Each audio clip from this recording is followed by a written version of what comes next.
Hello everyone, today I'm going to show you how to boost FPS in Roblox on iOS. So I will be just tap on Roblox account and make sure you will have logged in, and I will be just play this game Broke Heaven. And when it's load, so we will just tap on this blue icon of the play. So finally game is ready, and I want to just tap on in the top left corner is the Roblox option, and I will be just move in settings and scroll down to find graphic mode. So make sure you will be on manual, and you will be just decrease this quality of graphics, and just go back on the home screen of your iPhone.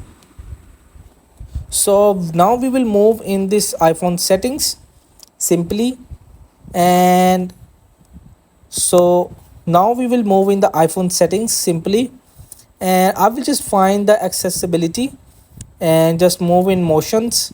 So turn it on reduce motion and go back and just tap on a display and text.